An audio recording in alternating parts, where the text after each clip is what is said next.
هذا بيان للناس وهدى وموعظة للمتقين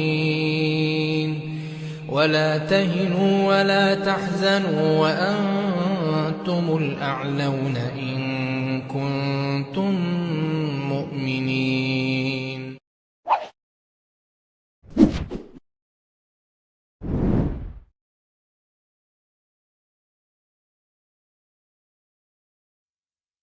Assalamualaikum warahmatullahi wabarakatuh. Alhamdulillahilladzi ja'ala syahru ramadhana akramasy syuhur, futihat fihi abwabul jannah wa ghuliqat abwabun nar. Syahru awwaluhu maghfirah, syahru awwaluhu rahmah, wa awsatuhu maghfirah, wa akhiruhu itqu minan nar. Allahumma salli ala nabiyyina Muhammadinil mukhtar wa ala alihil athhar wa ashabihil akhyar. Amma ba'd.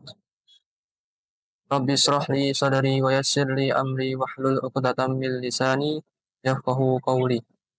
Saudara-saudaraku seiman yang senantiasa dirahmati oleh Allah Subhanahu wa taala. Waktu terus berjalan sangat cepat hingga kita tak terasa telah memasuki bulan suci Ramadan. Bulan yang sangat istimewa, yang di mana kehadirannya sangat ditunggu-tunggu dan dinanti-nantikan oleh umat muslimin di seluruh belahan dunia. Dan tentu patut kita syukuri semuanya bahwasanya Allah Subhanahu wa taala telah menganugerahkan kita nikmat yang sangat besar, yakni nikmat iman, nikmat hidayah, serta nikmat Islam yang di mana dapat kita rasakan sehingga kita dapat bertemu di bulan suci Ramadan, sehingga kita dapat beribadah di bulan suci Ramadan. Hari berganti, bulan berlalu, tahun pun tiba. Udah saatnya kita memasuki bulan suci Ramadan. Baru rasanya kemarin kita melaksanakan sholat tarawih, iftar jama'i.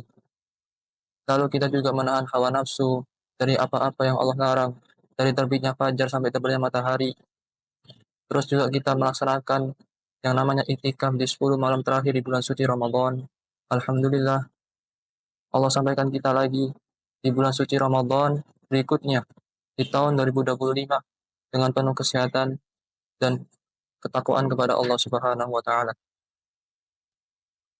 Ramadan salah satu di antara yang kita kenal dengan nama bulan penuh ampunan, yang dimana Allah hadirkan untuk kita agar kita dapat mau menghapus dosa-dosa dan kesalahan-kesalahan yang mungkin dulu pernah kita lakukan. Seolah-olah Allah Subhanahu wa taala ingin mengatakan kepada kita sebagai hambanya, wahai hambaku, 11 bulan engkau lupakan aku, 11 bulan engkau tinggalkan aku, 11 bulan pula engkau bermaksiat kepadaku.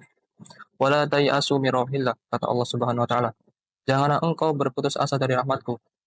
Coba kita perhatikan, coba kita renungkan. Bukankah Allah sayang kepada kita? Bukankah Allah begitu perhatiannya kepada kita? Sehingga Allah tidak mau kita terus-menerus ke dalam kemaksiatan, jatuh ke dalam jurang yang sangat dalam.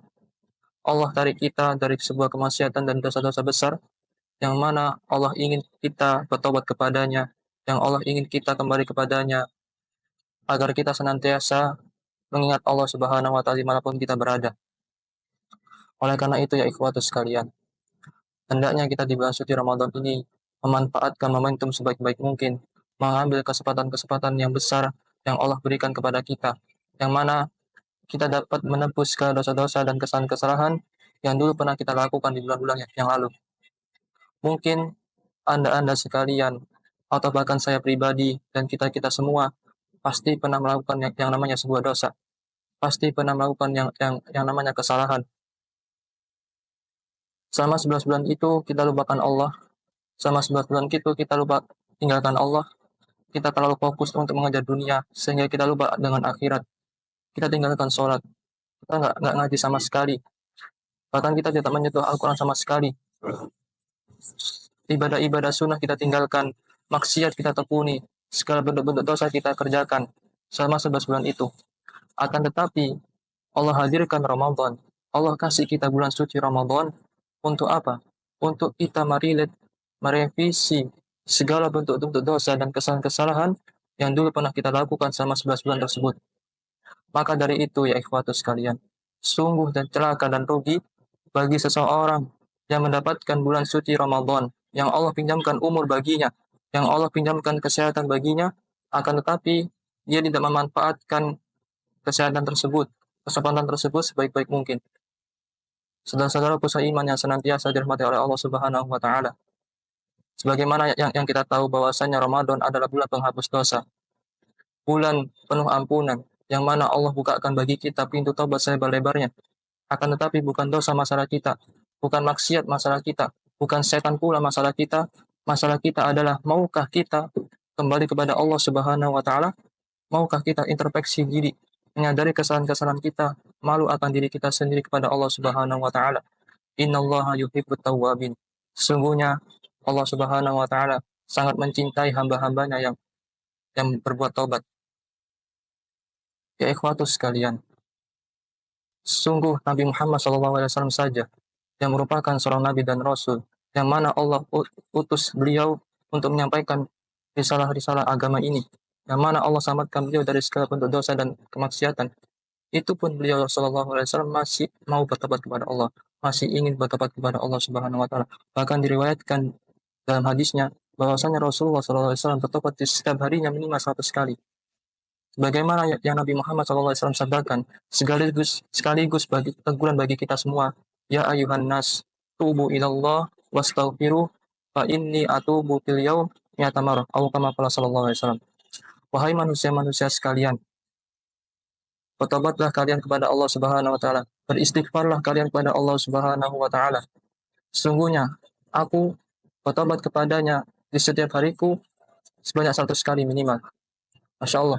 Bahkan di dalam hadis yang lain yang diriwayatkan oleh Aisyah radhiyallahu anha, yang mana Aisyah radhiyallahu anha mengatakan kepada Rasulullah sallallahu alaihi wasallam, "Ya Rasulullah, atasna'u hada, wa qad ghufira laka ma taqaddama min dhanbik wa ma ta'akhkhar."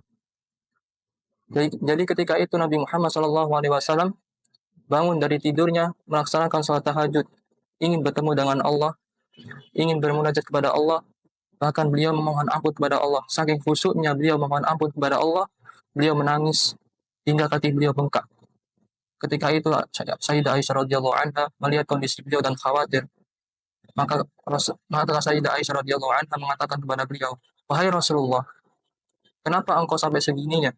Bukankah engkau tahu bahwasanya Allah Subhanahu wa taala mengampuni segala dosa-dosamu, segala bentuk kemaksiatanmu yang lampau maupun yang akan datang?" Terus apa kata Rasul? "Apalah aku abdan syakur, wahai Aisyah? Apakah aku nggak boleh menjadi hamba-hamba yang bersyukur kepada Allah Subhanahu wa taala?"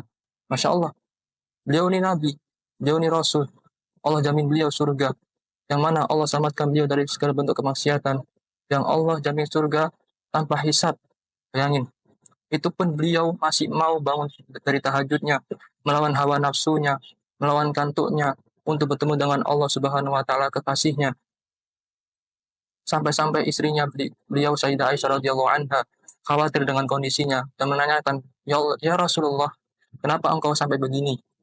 Terus Rasulullah menjawab dengan entengnya kepada istrinya, "Apalah aku abdan syakuran, wahai Aisyah? Bukankah aku nggak boleh menjadi hamba-hamba yang bersyukur kepada Allah, wahai Aisyah?" Nah, di sisi lain, ini ada hamba Allah loh ya. Kita nggak tahu. Mungkin kita juga termasuk dari hamba tersebut, apa bukan? Hamba ini nabi bukan, rasul juga bukan, wali juga bukan. Hisab masih menegangkan. Ada jaminannya bagi dia surga. Amal masih berantakan. Kadang-kadang bangun kesiangan, mata bengkak, kaki masih sehat. Itu pun tahajud dia tinggalkan, subuh dia tinggalkan, bangun-bangun langsung scroll TikTok, nggak langsung saat subuh. Ya kan? Apakah kita mau menjadi hamba-hamba yang seperti ini? Yang Allah tinggalkan kita, yang Allah biarkan kita dalam kemaksiatan terus-menerus? Tentu tidak ya ikhwah. Ya ikhwatus sekalian, saudara-saudaraku seiman yang senantiasa dirahmati oleh Allah Subhanahu wa taala. Di Ramadan, di setiap bulan Ramadan, Allah hadirkan kita malam yang sangat istimewa, yang dimana malam tersebut lebih baik daripada 1000 bulan. Yang mana apabila seorang hamba beribadah di malam tersebut, maka Allah jadikan ibadahnya seakan-akan dia beribadah selama 1000 bulan. Kalau misalnya kita konfirmasikan atau konversikan dalam hitungan matematika, 1000 bulan itu setara dengan 82 tahun lah, sekitar segitu. Nah, misalkan kita beribadah kepada Allah Subhanahu wa taala, kita membaca Al-Qur'an yang mana Allah kasih ganjaran di setiap hurufnya 10 pahala. Apabila kita membaca di malam tersebut, maka Allah jadikan bacaan kita seakan-akan kita membaca lebih baik daripada 1000 bulan. Dalam hadis lain juga mengatakan bahwasanya man shoma ramadhana imanan wa ihtisaban ghufira lahu ma taqaddama min dambi. Nah, di sini Rasulullah Shallallahu alaihi wasallam syariat mengisyaratkan dua apabila kita ingin mendapatkan ampunan dari Allah Subhanahu wa taala. Yang pertama apa? Ketika kita melaksanakan ibadah puasa, kita melaksanakan ibadah wajib di bulan suci Ramadan. Hendaknya kita apa? Hendaknya kita melaksanakan dengan penuh keimanan, dengan penuh ketakwaan kepada Allah Subhanahu wa taala. Itu syarat yang pertama. Dan syarat yang kedua adalah wahtisaban.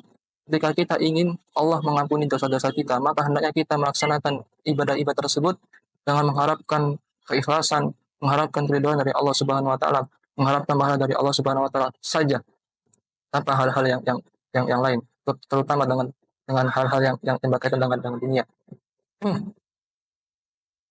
Mungkin cukup sekian. Sebelum saya akhiri khutbah pada malam ini, saya akan mengajarkan pada Anda sebuah doa yang dimana doa ini apabila kita munajatkan di malam Lailatul Qadar itu akan berpotensi untuk menggugurkan dosa-dosa kita semua. Ghufira lahu ma taqaddama min dzambi. Lalu Aisyah radhiyallahu anha mengatakan kepada Rasulullah, bertanya kepada Rasulullah, "Ya Rasulullah, ara'aita in alimtu lailatul qadri ma aqul fiha?" Ya Rasulullah, jikalau pada malam itu aku merasakan getaran hati ketika aku beribadah, yang mana pada malam itu aku merasakan bahwasanya malam itu berbeda dari malam-malam sebelumnya, yakni seakan-akan beliau ini Aisyah radhiyallahu anha merasakan kehadiran malam Lailatul Qadar terhadap dirinya. Nah, apabila aku merasakan pada malam itu getaran hati, maka apa yang aku baca ya wahai Rasulullah? Perhatikan kalimatnya. Allahumma innaka afuwun tuhibbul afwa fa'fu anni. Kurang lebih artinya seperti ini. Ya Allah, sungguh engkau maha penyayang. Sungguh engkau tidak akan menyanyiakan hambamu. Engkau sangat sayang kepada hambamu yang memohon ampun kepadamu. Yang meminta maaf kepadamu. Maka dari itu hamba ini banyak salah ya Allah. Hamba ini penuh dengan kemaksiatan. Maka ampunilah hamba. Fa'fu anni. Apabila kita bermunajat dengan doa tersebut, kita bermohon dengan keikhlasan, dengan penuh ampunan, kita sodorkan kepada Allah dosa-dosa kita malu terhadap Allah, maka semua dosa-dosa yang dulu pernah kita lakukan, insya Allah Allah akan gugurkan. Mungkin cukup sekian khutbah pada kali ini, kurang lebihnya mohon maaf. Semoga khutbah pada malam ini bermanfaat baik bagi kita semua dan seluruh umat muslimin yang nonton pada video kali ini. Wabillahi taufik wal hidayah. Assalamualaikum warahmatullahi wabarakatuh.